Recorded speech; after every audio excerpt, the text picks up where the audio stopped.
welcome to Catch Outdoors. I'm your host, Captain Rob Modies. This podcast is about living and playing in the Florida Keys. I cover my favorite sport, fishing, but also all the many things to see and do down here in the islands. Thank you so much for tuning in, and now it's time to kick back and relax with me in the Keys.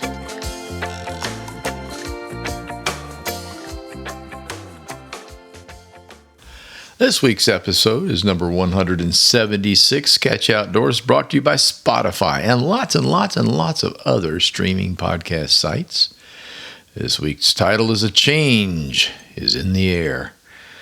The change is scheduling the podcast.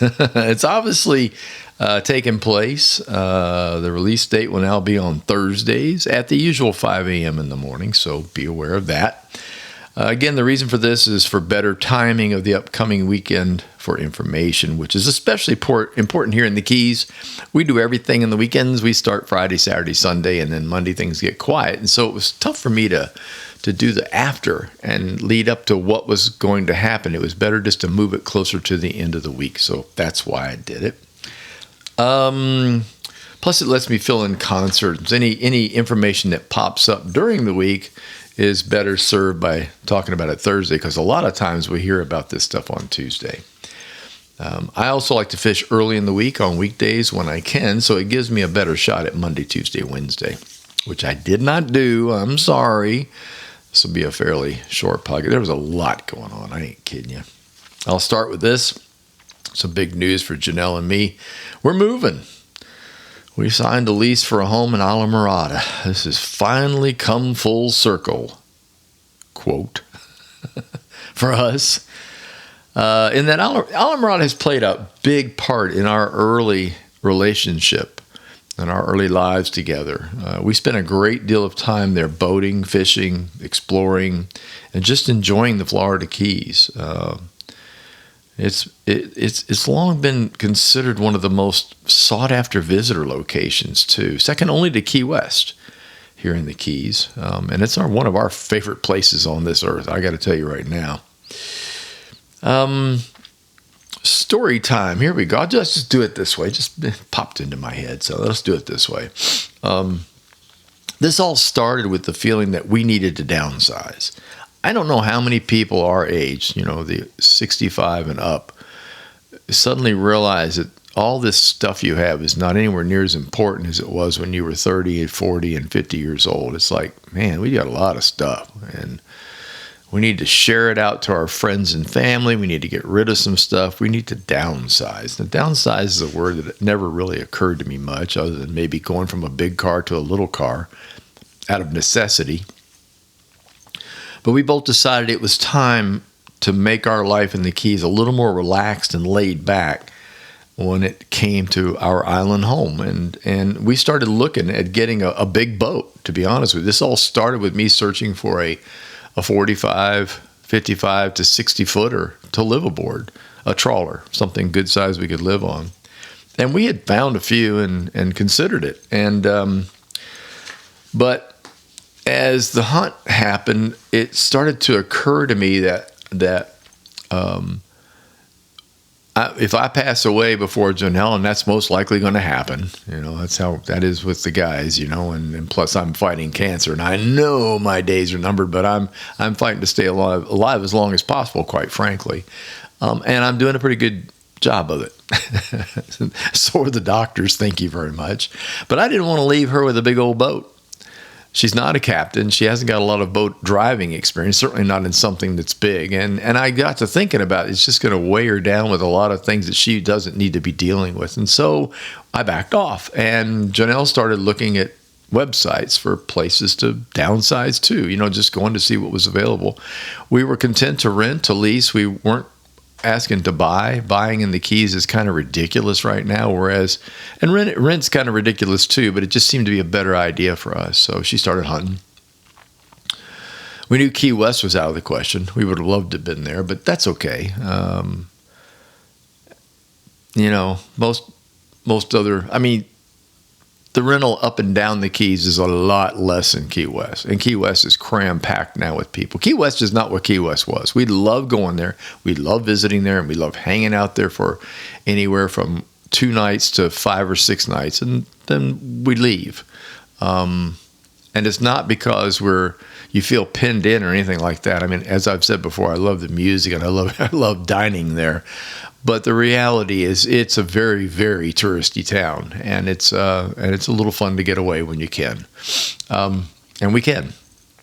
So anyway, she started concentrating on the upper down to the what we call the lower keys, the lower middle down to the lower keys, like Big Pine, stuff like that. And we saw a lot of stuff, things that we were really interested in, and we were checking on. And then all of a sudden, she got a thing on Facebook. It's that, the Facebook. I forget what you call it, guys and gals. I don't do a lot of that Facebooking stuff, but it's the sale thing where they sell stuff. And this house popped up on it that she was perusing, and it was located in Islamorada, and the price was right. And so she contacted the person that had posted it, and before you know it, we were involved in negotiation for getting a small house, a cottage, a bungalow, whatever you want to call it.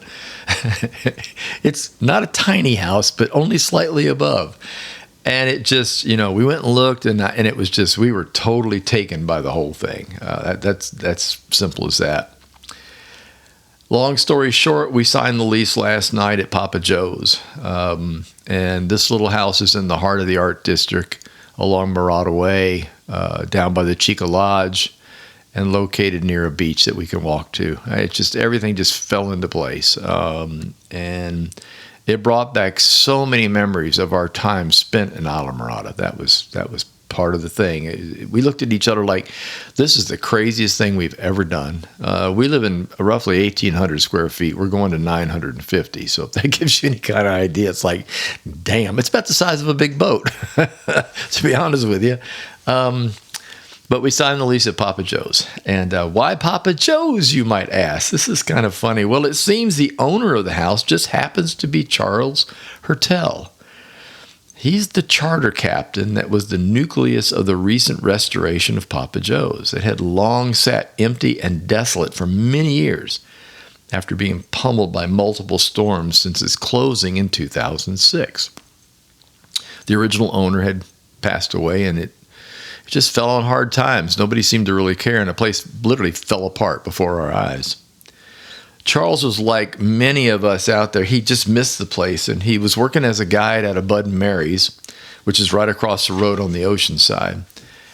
And through quite a bit of good happenings, karma I call it, he and an investor that was a fishing client of his hatched a plan to rebuild and reopen the iconic restaurant. And as they say, the rest is history.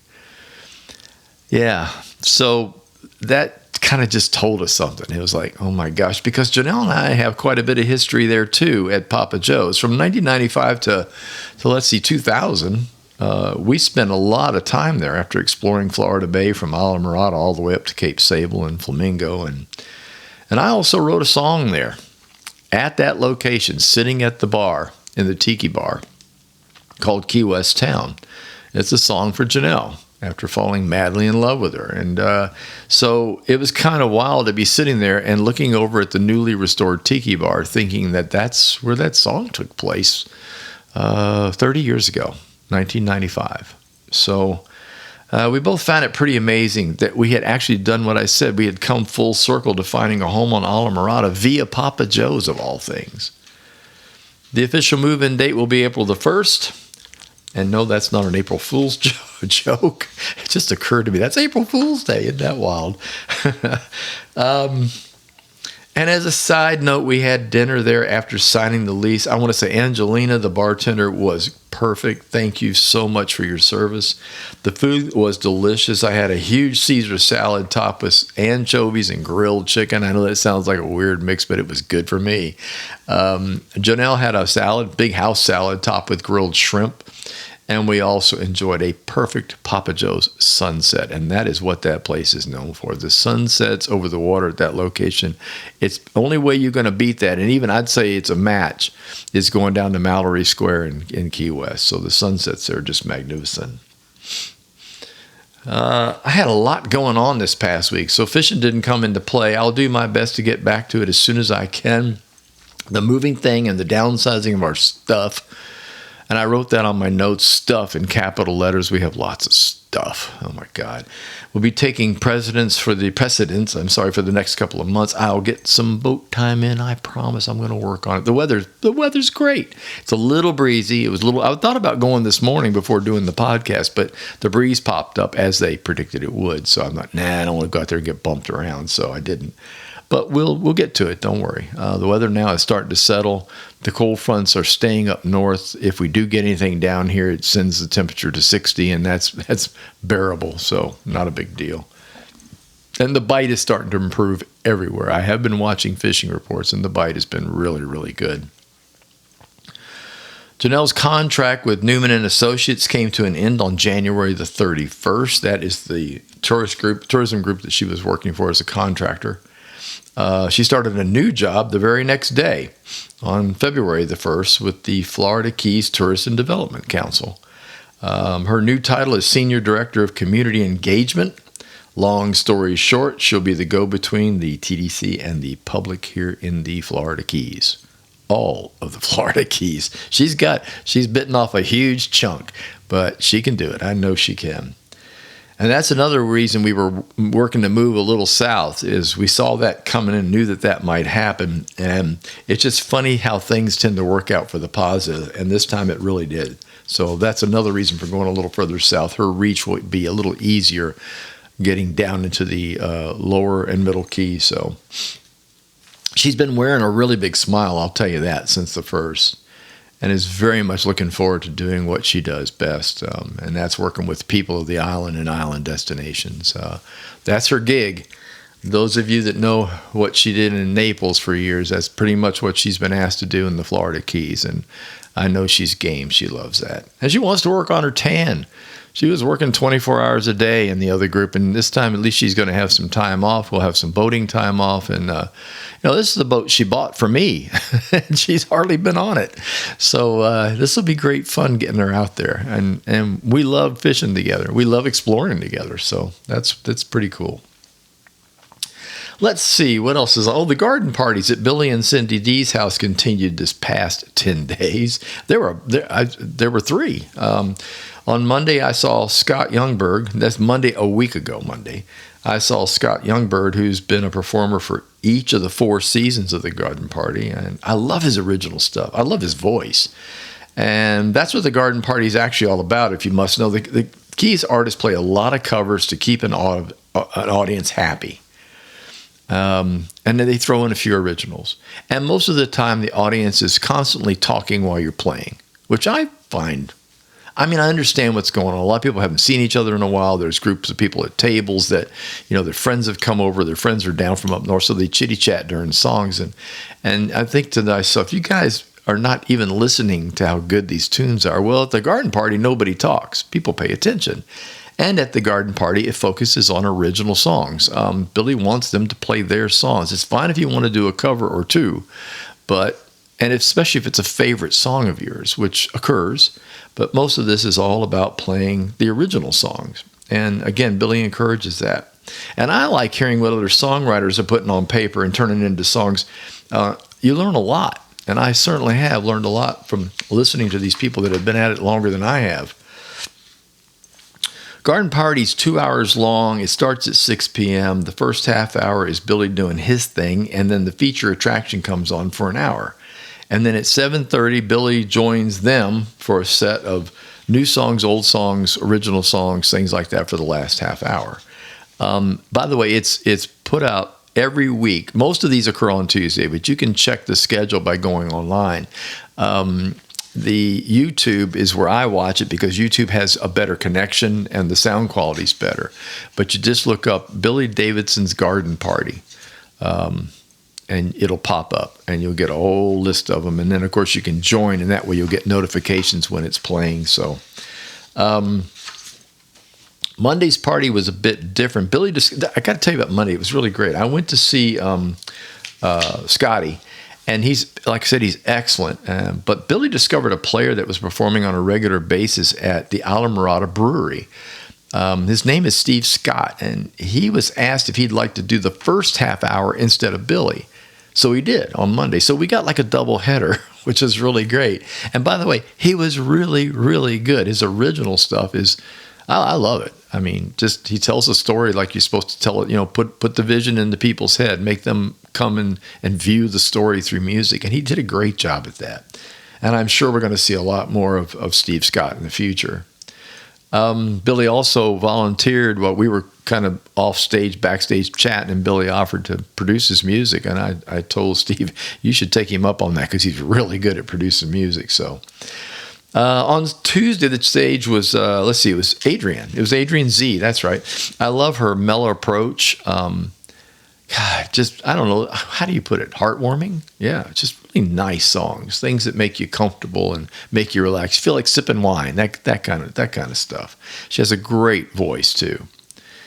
Last night, Tuesday, Janelle and I arrived a little late because we were down at the Papa Joe's doing the signing and dinner. But we were able to hear Robin Fear and Shannon battle once again. And fortunately, we've seen them both last year, so we didn't miss a whole lot. So that was the positive side. I got to say this. I absolutely love Shannon's singing voice. Shannon Battle. She has quite a few downloads available on iTunes and Apple Music, those places. So check her out. You can take short listens of this stuff without downloading if you don't want to. And if you already have music access on something, you can play all that stuff for free. But her voice is great. It's gruff, bluesy sounding, and she's written some really moving songs, some really great blues songs. So you take a listen. She's really, really good. I enjoyed that a lot. I've mentioned the event list over the past couple of weeks, but for those of you that have missed it, this is not going to be a very long podcast. Don't sweat it, people. It's okay. Saltwater Sportsman Seminar Series returns to Islamorada on Saturday, February the 8th. That is this Saturday. Janelle and I will be there. It starts at 9 o'clock and runs until 3, and then there's an after-party get-together around 5. This time around, he changed it. He wants people to come right after it's done. So it looks to me like they're going to be ready at Bass Pro at 3:30 this time instead of us having to wait till 5. And since we're already down there from Key Largo, instead of having to go back home, that makes things a whole lot easier. There was a long wait last year, and I think he realized it was better just to move that up. So lots of good information at this thing. There's still some tickets available, so grab them when you can. This is one that usually sells out. The buckets of goodies. I've mentioned this before. He puts together these big, the white buckets, the buckets we like to use on boats, and fills it up with all kinds of boat maintenance stuff. And fishing items and things like that. And then there's an on-site raffle where you have a ticket that you're given before you walk in, and he just calls off numbers, and he's giving away everything from fishing gear to rum. It doesn't suck. It's really fun. So I like that part of it too. The CCA banquet comes to Bud and Mary's Marina on the 20th of February. Tickets are available online. Just look for the CCA Florida Keys group. Yes, we're going to that one too. Fun night, lots of goodies, lots of auctions, lots of fun stuff, and I get to meet all the people again that I met last time, and it's a great group. It really is, and it's very Keysy, I like to call it. It's a lot of captains from down this way, and a lot of advocates for the CCA and what they do to preserve our fishing rights. So, last but not least, the Bonefish Tarpon Trust Circle of Honor event will be held at the Chica Lodge in Islamorada on April the 10th. This one is a dressy event. Unless, of course, you're a fishing guide. And we'll be moved in, hopefully, by then, and we'll be able to walk to it because the house we got is literally next to the Chica Lodge property. So that will be interesting. I don't know if we have to drive there or not. I doubt it. Also coming soon to one of my favorite, in Islamorada, this is a favorite event. I should say this right up front. This is what used to be called the gigantic nautical flea market. They now call it the Gigantic Nautical Market. It's on February 22nd and 23rd at Founders Park in Islamorada. This thing is, it's gigantic. It's not just huge, it's gigantic. They called it that for a reason. They dropped the flea market part because the flea market used to be a lot of, the used gear, used fishing gear. There's a huge one up in, is it Pompano Beach? I think it was Pompano Beach. There's a great big one up there every year. And maybe it was Dania. I may be getting them mixed up. I'm old. You know how that goes. But anyway, this is new and some used, but mostly new. This is art. This is fishing gear. This is boats. This is everything you can imagine. It takes up the entire park. And Founders Park is a really, really big location. So I am looking forward to it. Every time I go, I really enjoy it. So it's good. There are shuttle buses available for parking because parking does get tough down that way. We park typically on a side street if we can and walk, but you may have to walk a mile literally just to get to the park. However, you can go to Coral Shores High School. Blech. I always have trouble saying that. Coral Shores. Say that fast 3 times. The hours are 8 to 5 on Saturday, 9 to 3 on Sunday. Coral Shores has a shuttle bus that you can take. They ask for a $5 donation for entry, and that supports youth scholarships here in the area. Almost lastly, I want to mention the Celebration of Life event that took place on Monday in Fort Myers. I decided to drive up. The turnout was as expected, standing room only. We all lost Captain Cody Pierce, a very, very big voice for the water quality issues that have plagued the southwest coast of Florida for many, many years, and still do. While progress has been made, there's still a lot of work to do, and no one seems to know why Cody took his own life. He was only 34 years old. It's terribly puzzling to me.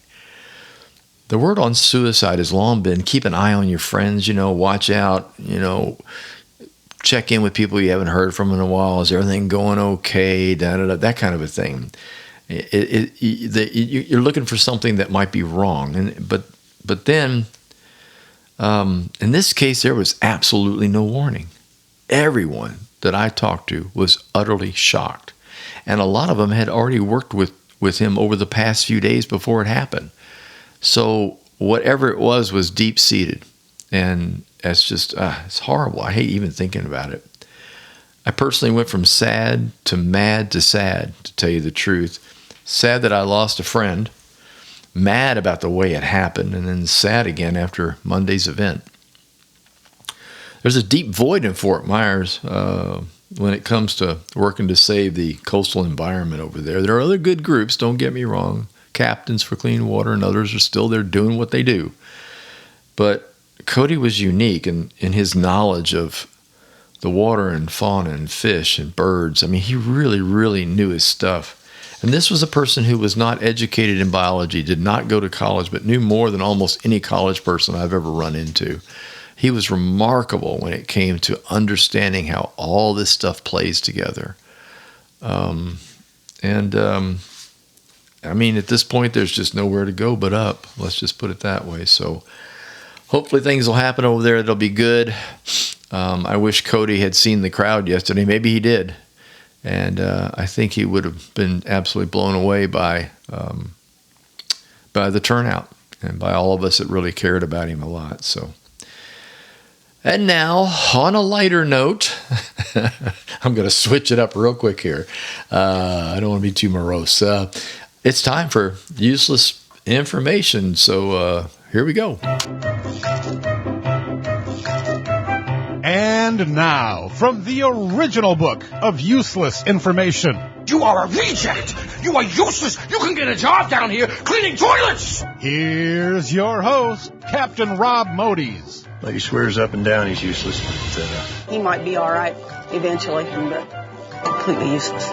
With useless information. So here we go. Let's see. The saguaro cactus. Have you seen those? I have. We've been to the desert. They're found in the southwestern United States. It doesn't grow branches until it's 75 years old.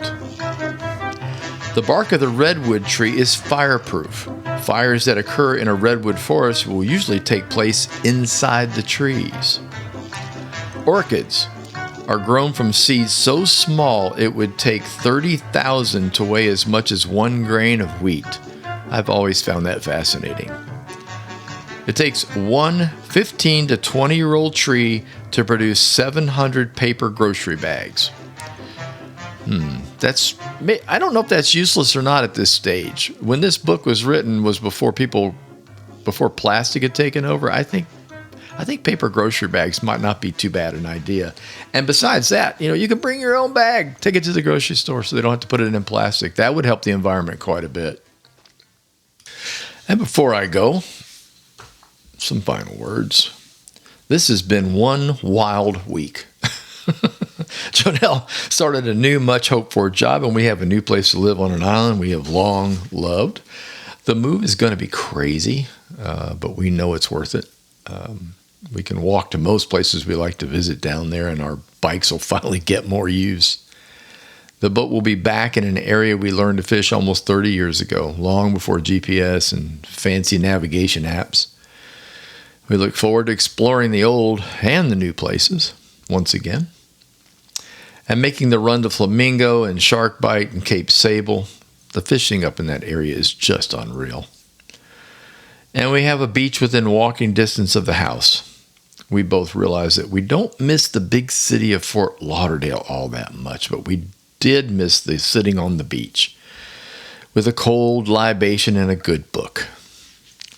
We can't wait for that to happen again in Islamorada. Take care, and I'll talk to you all later. Thank you for tuning in. If you enjoyed listening, please tell a friend, leave a review, and don't forget to subscribe to the channel. The Facebook page is Catch You Outdoors. Website's catchyoutdoors.com, where you can find all the previous podcasts and news about books and my music. Until next time, get outdoors and enjoy.